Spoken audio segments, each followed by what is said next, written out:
En primeiro lugar, agradecerle ao alcalde do Barco a recepción e, efectivamente,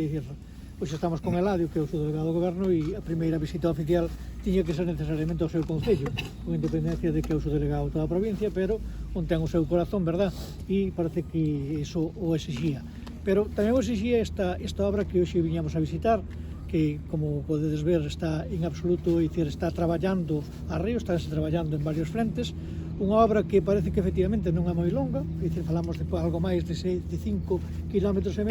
e no que se invisten prácticamente 63 millóns de euros. Unha obra que ten moitísima complexidade e que é unha obra amplamente demandada, na que se está traballando, insisto, en todos os frentes, e que, bueno, pois ten, ademais dese túnel tan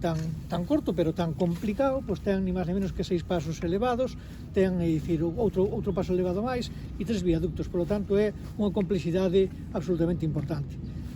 Un investimento tamén moi importante, case 63 millóns de euros, como podedes ver no tabuleiro, pero que, ni máis ni menos, que tratan de deixar ou poñer en evidencia que o Goberno de España está plenamente comprometido con Valdeorras, co Barco de Valdeorras e co seu alcalde. Hai que agradecer esa insistencia, o traballo que leva feito, o traballo que está facendo por ni máis ni menos que esta circunvalación ou esta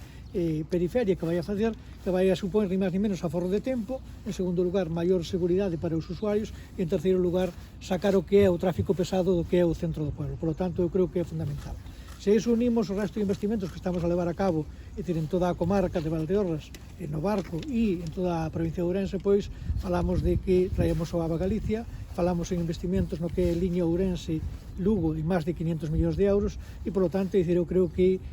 nunca como antes, os investimentos do Goberno de España están chegando a Galicia, están chegando á provincia de Ourense e están chegando á comarca de Valdeorras, que ademais eu creo que xa era hora e era merecido. Era moito tempo o que levaban todos estes proxectos nun caixón, o que levábamos olvidados e, por lo tanto, o que hai que facer é poñelos en riba da mesa, poñerse a traballar, cando efectivamente o tempo non deixe, pois esperar o mellor momento, pero neste momento estades convidados a que